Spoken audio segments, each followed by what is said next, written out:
Welcome, Grove family. I am Christine Sani, the Grove Kids pastor, and this is... Hi, I am Rachel Jorgensen. I am the volunteer ministry coordinator here at the Grove. Usually I don't get a chance to be in front of the camera, so it's really exciting for me. Usually you get to hear from me on the comment side of the online community, so I'm super excited to join you. And I'd actually love to tell you a little fun fact about me, if that's all right. I'm actually from Iowa, and I grew up on a fishing resort. So I spent the days on a fishing boat and the nights night crawler hunting, if you know what that is. We would love to know where you're from. And if you leave a comment below and let us know, we would love that. How about you, Christine? Where are you from? I was born in Colorado, and then I grew up in Pennsylvania. And then I spent some more time in Colorado for college, and I went off to Mozambique and Brazil for a little while. So I'm just so honored to have you guys from all over the world. Yes. Because we can do this online. It's really, truly special. Yeah. It really is. So you guys, I have some really exciting news. We are starting a brand new service, and it's this next coming week. So August 1st, we have an 8 a.m. service for you guys. It's gonna be awesome. It's basically Saturday night moved to Sunday morning. So we'll have everything that we would have on a Saturday night, which is kids 0 to 4th grade. We'll have full curriculum, everything available for your kids. We're really excited about this new service. So if you regularly come to the 10:45 or 9:15, help us kick off this weekend with a bang. Come to the 8 a.m. We're so excited about it. Oh my gosh, I am ecstatic to have an 8 a.m. service back. And to have an 8 a.m. service, that means we need more people to help it run great. So I would love to introduce you to one of our amazing Grove Kids leaders so you can hear more about what it's like to be a Grove Kids leader. Rick. Hi, thanks for having me. Absolutely, we're so glad you're here. Can you tell us how long you've been serving? I started serving in the children's ministries in January of this year. Wow, that's awesome. And it feels like longer than that, Rick, because you've been so devoted and so in tune with the kids. It's been awesome. What is it that you enjoy about serving at the Grove? I just love coming in, seeing the kids, seeing everybody's happy faces. It's just such a positive experience.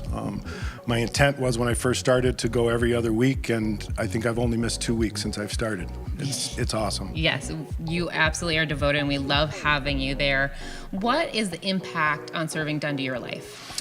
It's brought me closer to God. I got baptized here in May by Christine, and it's renewed my faith, which was lost. Wow, and that's the cool thing about serving. It's not just that we're giving back, but we're also receiving almost more, I feel like, when I serve.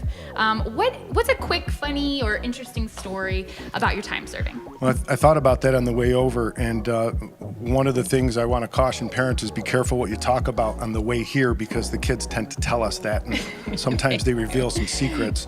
The greatest thing that happened was on baptismal day. We had a little bit of change in plans when one of the students asked that I baptize him, and it wasn't time-wise perfect, but Christine worked it all out, and we were able to accommodate everybody, and it was a beautiful day. Gosh, Special. it is super special. Gosh, Rick, thank you for everything you do, and thank you for joining us. Thanks this a lot. evening. I appreciate it. Absolutely. Gosh, I love hearing stories like Rick's, and I have heard dozens, if not so many more, over the years as a volunteer coordinator. I love hearing that and the impact that serving has on our lives. God has equipped us with certain talents so we can do what He has called us to do. And we would love to give you guys opportunities to serve as well. Maybe you want to serve right along with Rick with our Grove Kids, or maybe you're better suited for rocking babies. Maybe you want to lead a spirit-filled high school group, or maybe join our production team. I mean, our production team, obviously, we all know that they're the best out there. So they have an amazing opportunity with their audio and visual, and they can teach you everything you need to know. Maybe you don't feel like doing any of those and you're like, I just want to say hi to people on a Sunday morning. We have opportunity for just a smiling, welcoming face to greet everyone. And we would love to have you serve with us. And we have so many opportunities that if you click the description, there is a link that you can go to see all of the different ways you can serve. Otherwise, tomorrow at right after our second service at around noon, we will have informational meeting on all the ways you can serve. And we would love it if you could join us with that. Along with serving, we have a service day opportunity with Justice College, which is kicking off here this fall. And so we want to get those dorms ready. August 7th, so Saturday, August 7th, there's a workday opportunity to finish off those dorms. So we really would love to have you guys a part of that. Thank you for all of you that have already given your time and your resources. Justice College kickoff, this is a momentous, historic moment at the Grove, and we could not be more excited and so grateful for what you've done and what you've given. Oh my gosh, it is great. It's going to be amazing. Did you know that our junior hire just got back from camp? It is crazy. And they just started, a lot of them started school this week already. It's crazy. Yes. Yeah. Actually, one of my kids was actually one of those almost 70 junior hires that went to camp. And he had the most incredible time. He absolutely loved it. And he actually came back with no voice. And if you ask him why he doesn't have a voice, he says, I was screaming for Jesus. So I just absolutely love that. And, we were actually able to make all of that happen and impact the community and the outreaches that we have because of your giving. And we are able to do so many things with Justice College and around the world because of what you give. And if giving is not a part of your worship, we invite you to do so. There are many ways to give. You can text the Grove AZ to 77977, or you can go on to our app or online at thegroveaz.org/giving and give in that way, or you can drop it off right here at the church. Mm-hmm. Well, let's join those junior high students and lose our voice for Jesus in worship today, because the Grove worship team is phenomenal. And Pastor Palmer Chinchen, he's going to be bringing a message all about our mind and the power of it. It actually not only determines our destiny, because what we think about is what we end up doing, but it actually transforms the physical state of our health. So the things that we think about and the stress hormones that are in our brains can actually affect every other cell in our body. So I'm really excited. The Bible says that it is the truth that will set you free. So join us in worship right now as we learn more about God's truth so we can walk in freedom together. You unravel me with a melody.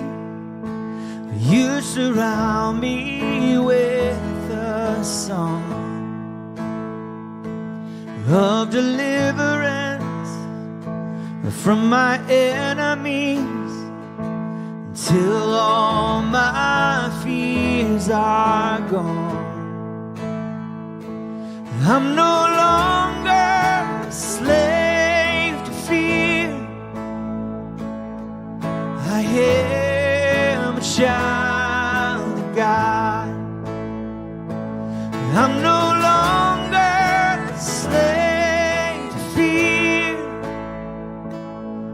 I am a child of God.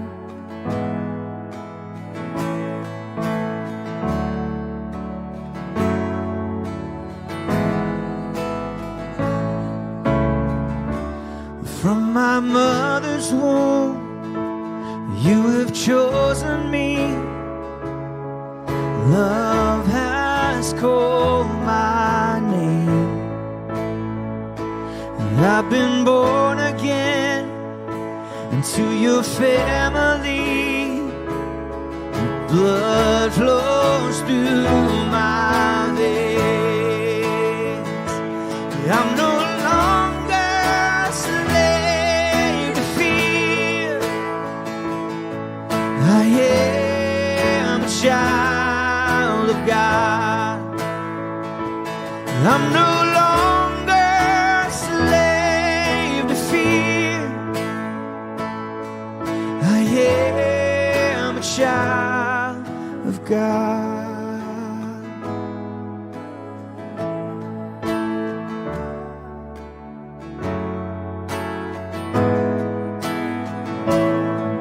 I'm surrounded, and I am surrounded by the arms of the Father. I am surrounded by songs of deliverance.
a child of God.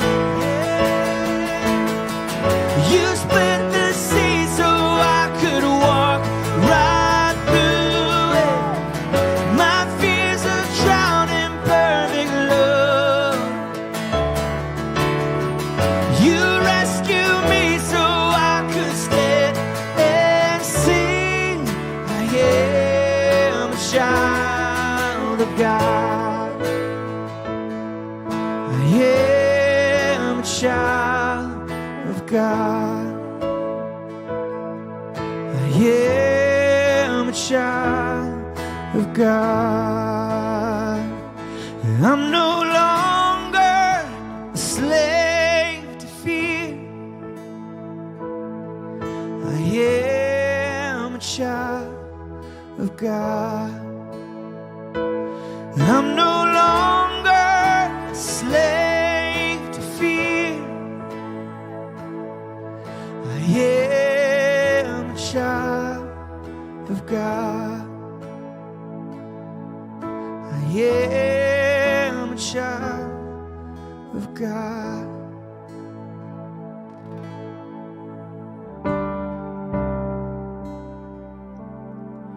You go before I know that you've even gone to win my war. You come back with the head of my enemy. You come back and you call it my victory. Oh.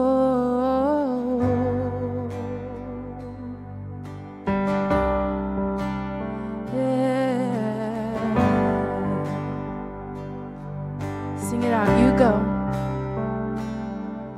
You go before I know that you've even gone to win my war. Your love becomes my greatest defense. It leads me from the dry wilderness, and all I did was praise. All I did was worship. All I did was bow down. All I did was stay still. Hallelujah.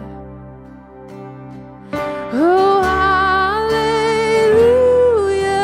You have saved me. So much better your way. Oh, hallelujah, great defender. So much better your way.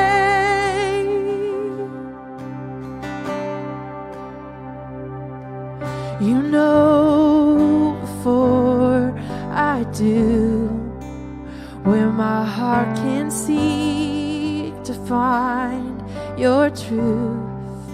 Your mercy is the shade I'm living in, and you restore my faith, hope again. And all I did was praise. All I did was worship. Oh yeah. All I did was bow down. All I did was stay still. All I did, and all I did was praise. All I did was worship. All I did was bow down. Oh, I'm just gonna stay still. Oh, we sing, yeah. Oh, hallelujah.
You reintroduce me to your love.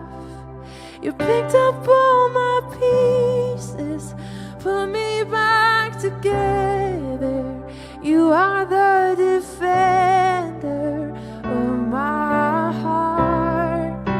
And when I thought I lost me, you know where I left me. You reintroduced me to your love. You picked up all my pieces, put me back together.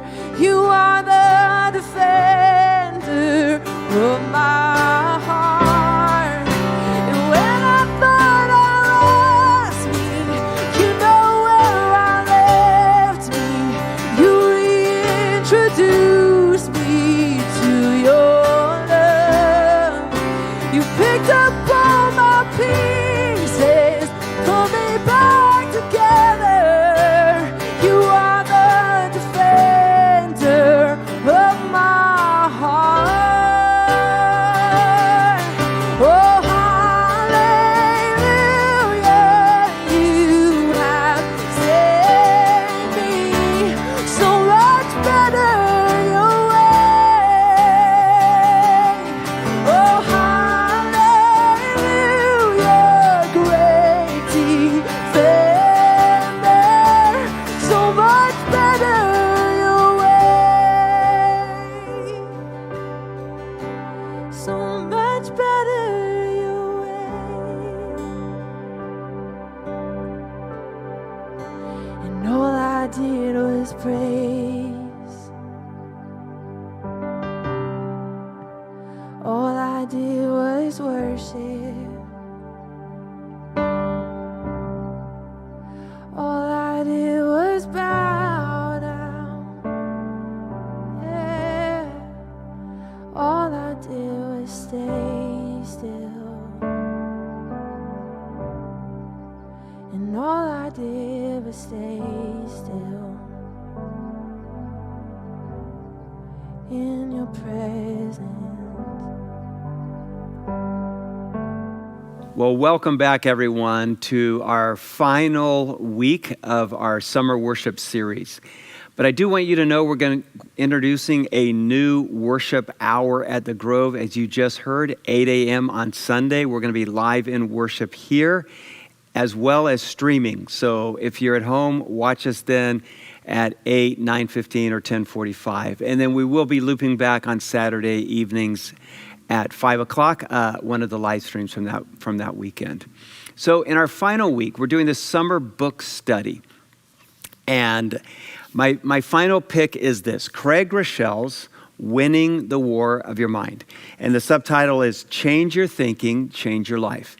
Craig Groeschel over the years has been one of my favorite pastors in our country, one of my favorite speakers. I got to meet him and get to know him just this January at a retreat that he was speaking at. He and his wife led the retreat for a few dozen pastors. And he's not just a great thinker from a scriptural standpoint, but he's also a great thinker when it comes to leadership and even business concepts. So today I think you will value what I share from Winning the War of Your Mind.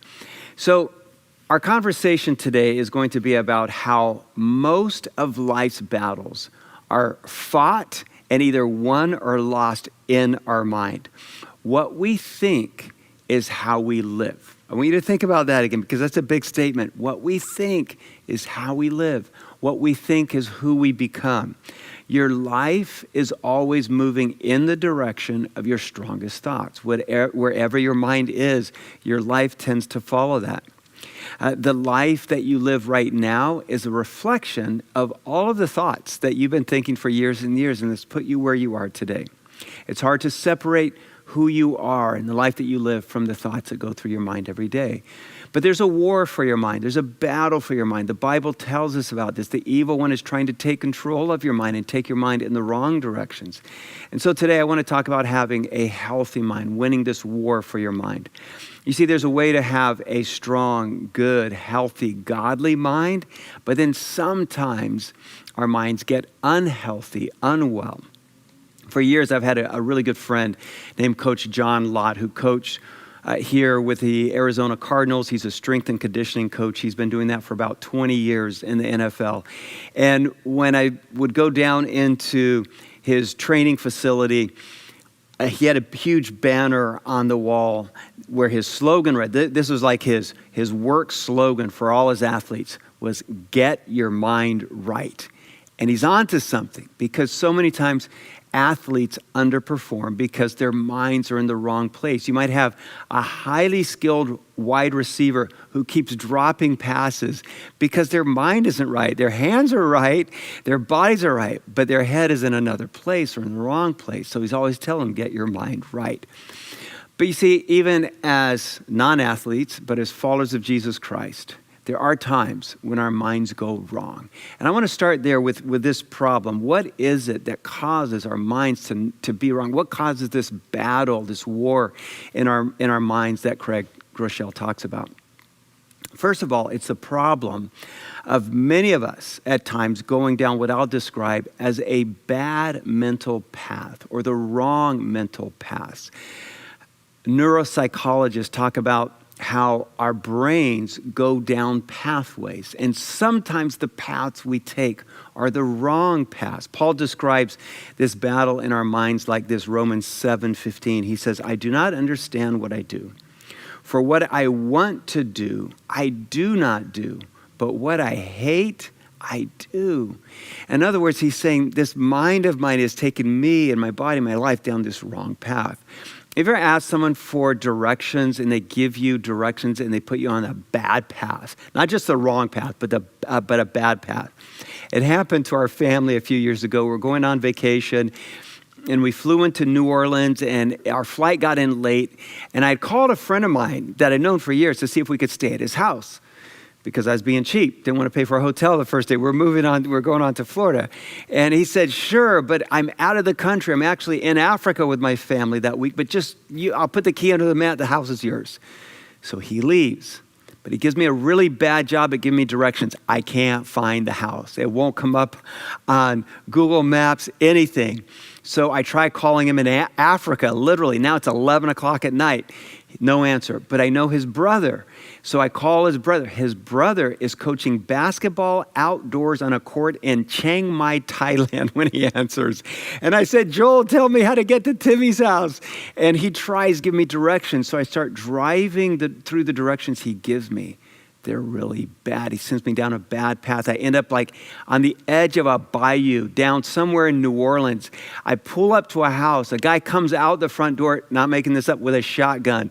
I ran it in reverse out of there. And we slept in a motel that night because he sent me down the wrong path. Our minds can do that to us instead of putting us on the right path. The mind, when it has a mind of its own, no pun intended, can take us down the wrong path. When you think a thought, for example, the brain easily returns to that same thought. Neuropsychologists talk about these pathways. They're like walking paths in our mind. So if you walk through a field, let's say the backyard of your house, and you walk the same path to your pool all the time, you're going to wear out a path because you keep pounding it. It's the same with the mind. If your mind keeps going to a thought, and it's a negative thought, it's a bad thought, it's a wrong thought, but you keep going back to it. By the way, bad pathways are usually the negative thoughts that keep coming over and over. It wears a path, and that starts to take us in a wrong direction. Before long, that path becomes not just what you think about, it becomes who you are. I think every day you are creating neural pathways. And the question is, are you creating good paths or wrong paths with your thinking? those thoughts that go through our minds that we go back to, those paths, they become kind of the playlist of our lives. And I want to warn you that the evil one wants to fill your mind with wrong pathways, putting you in the wrong place. He does this by telling you lies about you. And this is what Craig Groeschel does such a good job doing in his book, Winning the War of Your Mind. He talks about this battle with the lies. The lies are not true. They're the evil ones saying things about you that are not, that are incorrect, but your mind keeps going back to them. Here's a few examples. I will always be broke. My marriage can never improve. I'm not good enough. I will always battle my weight. Nobody loves me or cares about me. I'm bad at friendships. I'll never find my dream job. They will never change. I can never change. I can't get rid of this sin. I always end up dating psychos, something like that. But our brain goes that way. We start to believe it. And so I'd ask you right now, what is the biggest mental lie that you have been listening to that is not true about you? What is the other mental problem? What is the other battle going on in our mind? I'm going to describe it like this, is that we listen to the wrong playlist. What do I mean by that? So today's a two-for weekend because I first introduce you to Winning the War of Your Minds, but then I also want to introduce you to Jon Acuff's soundtracks. His subtitle is The Surprising Solution to Overthinking. And Jon Acuff, he touches on many of the same topics. And this is a brand new release that Craig Groeschel does. And he talks about how in our minds, we form a life soundtrack. We form a playlist, starts to take shape. Your thoughts become the playlist of your life. And I think he's right about that. And your playlist is often on repeat, telling you what to think about you, what to think about how you're doing in life, how you're doing in your relationships. And so he says that the right playlist matters. Sometimes we end up listening to the wrong playlist. But for example, restaurants and workout gyms and movie soundtracks, they know that the right soundtrack, the right playlist matters. I knew as a high school basketball player, almost every game when I was playing basketball in high school, it seemed like we came out to Another One Bites the Dust, all right? But what if instead of that, the PR announcer person played Kenny G? How would that go? The saxophone. Not so good. You would feel inspired. It's the wrong playlist. Sometimes in our minds, we start playing the wrong playlist about you and the truth about you. I ended up with a bad playlist a couple of weeks ago. It was the July 4th weekend, and Veronica and I invited all of our new Justice College students who are starting school this fall over to our home for a barbecue. And so it's been a long time since I put together a playlist. I don't think I've done a playlist for college students before, so I thought I'm going to put together a dope playlist. All right, it's going to be the bomb, right? So I start picking lo-fi. I hear lo-fi is the thing. I pick a few gospel songs by like Chance the Rapper. I picked some Jesus is King. And so I've got this great lo-fi mix with this gospel mix. And it was a great playlist. It starts playing. Students are coming in and a few of them comment, wow, good playlist. Who saw it? And I'm taking credit for all of this. And then about an hour and something into the hangout barbecue we're having for the 4th, my wife comes running to me, horrified. She says, Palmer, get rid of your playlist. And I'm like, I'm offended. It's a great playlist. It's the best playlist that I could think of. She says, no, there's swear words coming through your playlist. I'm like, swear words? No, I picked that. She says, yes, go turn it off. And then as I'm heading to where my phone is to turn off, I hear them. They're swearing. And I didn't know this, that when your playlist goes through all the songs, Apple Music starts guessing at what your playlist should be next and starts picking the songs for you. I didn't hit the button that put repeat. I didn't know you had to do that. And so I had all these swear words going on my playlist. And so after that, I just picked the afters. I just put afters on repeat. I haven't heard Josh Haven swear in any of his worship songs yet. It was a safe pick. So my playlist went terribly bad. Sometimes our mind starts playing the wrong playlist, the worst playlist. It goes rogue on you. your mind can do that. Over the years, we all build a playlist about you, about your career, about your relationships, about what you're good at and what you're not good at, about your hopes and your dreams. If the playlist is positive, then you feel like you're walking on clouds, right? Your thoughts become your best friend. Your playlist in your mind, then it motivates you, it lifts you up, it sends you on adventures, you feel creative, it fills you with hope. But when the playlist goes bad, it starts to defeat you. That playlist in your mind is saying you're a failure, you can't do it, you ruin that relationship, they don't love you, they don't care about you. When that playlist is playing over and over, God hates you. You can't get rid of that. So when you hear that over and over, you get discouraged, you get depressed, you are drained and anxious. But then you know the playlist is broken and it's time to do something about it. The final problem I want to talk about before we talk about the answer to these things is the problem of overthinking. Overthinking, I'll describe as stuck thinking. It's when your brain spins on one idea for way too long. When your brain is stuck, it usually gets stuck on things that are negative and pessimistic and things that make you anxious and full of fear. The mind is a really tricky thing, isn't it? Because at one moment, the brain can be filled, your mind can be filled of courage and faith and adventure. That's the person you want to be. But then in the next moment, seconds later, it can fill with fear and discouragement. I'll give you an example from Scripture. I'll show you an example of what overthinking is like. His name is Peter. You know the story well. This is Matthew 14. Jesus is walking on the water, coming towards his disciples in the boat, and his main man, Peter, says, "Can I join you?" And Jesus says, "Come on out." So here's what we read next, verse 26. Jumping out of the boat, Peter walked on the water to Jesus. But when he looked down at the waves churning under his feet, he lost his nerve and he started to sink, and he cried out, "Master, save me." Jesus didn't hesitate. He reached down, grabbed his hand, and then he said, "Hey, faint-hearted, what got into you?" I'll tell you what got into Peter. Peter was overthinking it. At first, he's full of courage, he's fearless, he's walking on water, and then he starts to think too much about it. He thinks about everything that can go wrong, and what happens? He starts to sink. He starts to almost drown. Here's what I want to remind you and warn about your overthinking. Overthinking will keep you from what you want. It will keep you from your dreams. Overthinking will waste your time. It will waste your productivity. It will waste your energy, and you will get stuck. Overthinking keeps us in one place, immobile, never moving. I wonder if I ask you to raise your hand right now. Have you ever been guilty of overthinking? I think we all have, haven't we? If you're still not sure what I'm talking about, let me give you a few examples. Overthinking is when you obsess over, should I have said something different?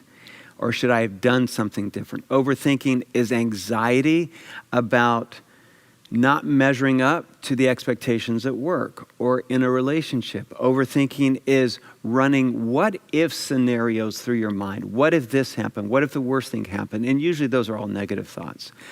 Overthinking is when you spend a whole weekend wondering, why did my boss ask to meet with me at 9:30? You don't think it'll be about a raise. You think it's about getting fired. So all you can do is obsess with that thought, and you get stuck there. Or maybe you've been overthinking, why didn't a friend text me back? Do they have a new friend? Did I offend them with my last text? Why don't they love me anymore? I want to show you today how to move out of these problems of overthinking, of going down the wrong paths, of the wrong playlist playing in your mind. So how do we do this? How do we win, as Craig Groeschel phrases it? How do we win this war in your mind? I want to give you a few helpful handles to grab onto. The first is this, is you can take control of your mind. So that's the challenge. Take control of your mind. You are bigger than your mind. God, with Christ in you, is bigger than your mind, bigger than your brain. So let me read you what Paul writes in 2 Corinthians 10. He says, this is verse 4, the weapons we fight with are not the weapons of the world. On the contrary, they have divine power to destroy strongholds. And so we can take captive every thought and make it obedient to Christ. So Paul is talking about the strongholds that the evil one has formed in your mind. He says, you can break those down. You can take control of your mind. And so that's the challenge here. Take control of your mind. With Christ, you can do that. We don't use the word stronghold much. In Paul's day, it referred to a fortified base that a military would have inside a city like Jerusalem or Jericho or any other city. You would have this military base that was a stronghold. Well, he's using that as an example that some strongholds you don't want. They're enemy strongholds. And so the evil one is planting these in your mind. The challenge today is to destroy those, get rid of them, take control of your mind. So how do we do this? My next challenge would be to build a brand new playlist for your mind. So I talked about playlists going rogue, playlists going bad, but you can write and form a godly, Christ-centered playlist for your mind. Here's what Paul says in Philippians 4, verse 8. Finally, brothers and sisters, whatever is true, whatever is noble, whatever is right, whatever is pure, whatever is lovely, whatever is admirable, if anything is excellent or praiseworthy, think about those things. How do you like that? He says, make that your playlist, things that are right and noble and pure and lovely and admirable. Make that the playlist in your mind. What if, let me use this as an example. What if you were dreaming about one day starting your own podcast? You see yourself having great content that you can share, that you know that you have something interesting and powerful to share from your work or your experience or your faith. So you want to start a podcast. But then you know there will always be that negative playlist that wants to play, saying things like, you can't do it. You'll never do it. You'll fail. Your friends will make fun of you. I don't know how to do a playlist. I don't know the right people to, I'm sorry, I don't know how to do a podcast. I don't know the right famous people to invite in. Your brain can tell you that. But it's the same brain that can also say, I bet there's a YouTube video that'll teach me how to start a podcast. Or it's the same brain that can say, you have something unique and powerful to share in your content. Or the same brain can say, people are going to love this. Your friends are going to praise you, not make fun of you. The same brain can do that. You really can control where your thoughts go. And so I want to remind you that you must choose, because you can either choose with your mind to be the person that worries. With that same brain, you can wonder. You can either doubt or you can dominate. You can either sink or you can soar. You can either quit or you can go on a quest. Those are all decisions that are made in your mind. Your mind does not control you. You can control your mind. You can choose which playlist plays in your brain. The same brain that told you you cannot start a nonprofit, you cannot write a book, you cannot get a promotion, is the very same brain that can tell you you can start a nonprofit, you must write a book, you will get a promotion. It's just a matter about how you think about those things. I think your brain, in some ways, every morning when you wake up is waiting for you to tell it what to think about and how to think about you. And this is why Paul in 2 Corinthians 10:4, I'm going to go back to what he said earlier. He said, so take every thought captive in Christ. You are not at the whim and the will of your thinking. Your thinking is at the whim and the will of you and Christ. And I want to remind you, you can create new neural pathways. Like I said, your brain has this neuroplasticity where it can form and shape. Those bad paths that you were going down mentally, when you stop treading on them so much, they grow over. And you have the ability, psychologists tell us, to create new paths, healthy paths, paths that take you towards God's dream for your life. You can start treading on those paths and wearing those paths out.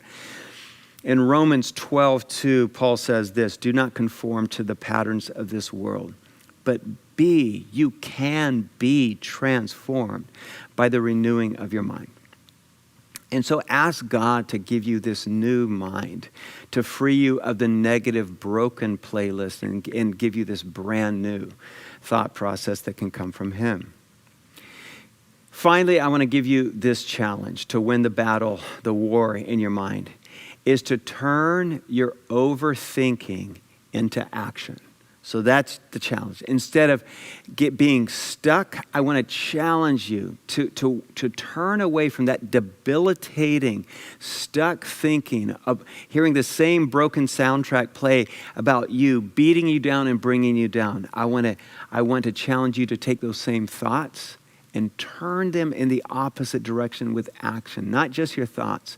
Think about those things that are good and right and noble and lovely, but now start to do them. It's the acting on the best thoughts that God puts in your mind that will ultimately turn the course for your life. I want to end by this. I want to end with a short piece that John Acuff writes. Again, the title of his book is Soundtracks. The subtitle is A Surprising Solution to Overthinking. And his challenge, and I've rewritten this a little bit, but it's going to be on the screen. Take a picture of it with your phone. And my challenge to you is for the next 30 days, if you want to rewire your brain, if you want to break the old playlist and start a brand new one about the best things about you, I invite you to repeat it every morning for 30 days, all right? These same words. So and then your name, insert your name there. I choose my thoughts. I know living my best life starts with thinking my best. It's like starting an adventure. My thoughts will set the course for my actions. I'm sticking with the direction God is pointing me, and I'm excited to see what he will do next. Here are 7 things that I know are true. 1, today is a brand new day, and so is tomorrow. 2, I am valuable to God, and I bring value to all that I do. 3, the only person who's standing in my way is me, and I stopped doing that yesterday. 4, feeling uncomfortable is just a sign that my old comfort zone is having a hard time keeping up with me. 5, momentum is messy. I'm in the middle of that right now. 6, my response to obstacles is do it anyway. 7, God is on my side. Those are true for you. So I leave you with that challenge. May God free you of those thoughts that have been debilitating you, holding you down, discouraging you. I want to remind you, you can win the war of your mind. With Christ Jesus on your side, you can win this war in your mind.